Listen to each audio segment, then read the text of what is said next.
Sveiki visiems, kągi pavasaris tikrai nuostabus, jau matau, kad tikrai skrenda ir žąsis, bet tikrai dar nereikėtų labai tikėtis tos tokios stiprios šilumos, nes tikrai kovo tik tai pradžia, bet mums vis dėlto ypatingai rūpi, o kaipgi peržiemojo mūsų rožės, nes tikrai žiema buvo tokia įvairi ir buvo pakankamai šaltų tokių naktų, kada siekė -28, -29 laipsniai kažkur rytiniuose rajonuose ir be abejo tokie šalčiai galėjo pažeisti. Kągi, einame prie rožių. Aš kaip tik čia turiu tokius kelis krūmus, kurie yra pakankamai jau seni ir aš juos norėjau keisti, todėl aš jų nedengiau. Ir šiemet būtent bus tas pavyzdys, kaip neturėtų žiemoti rožės, kad rožės reikia dengti. Ir kaip matome po šios žiemos, tikrai rožių stiebai yra apšalę, pakankamai juodi ir be abejo jau tokias rožes reikės mums genėti trumpai, o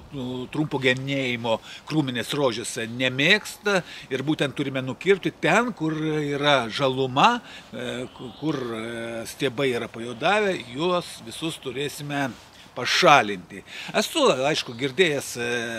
būtent skaitęs rožininkų tinklalapiuose, diskusijose, kur dažnai kalbam, kad rožės gali vėl atsigauti, būtent tie sušalę, pajuodavę stiebai, bet ne, tikrai tų dalykų nedarykite, jei yra stiebas pažeistas, kažkiek tai pajodavęs,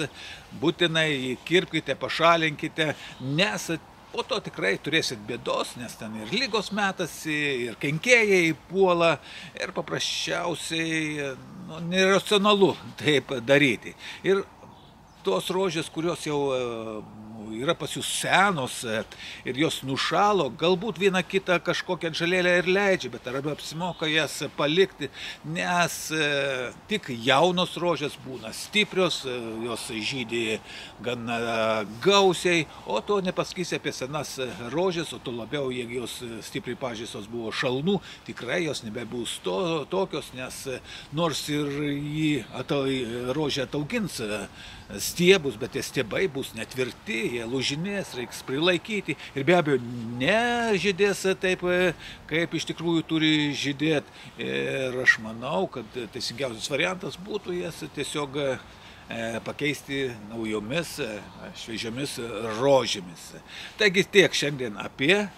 rožes.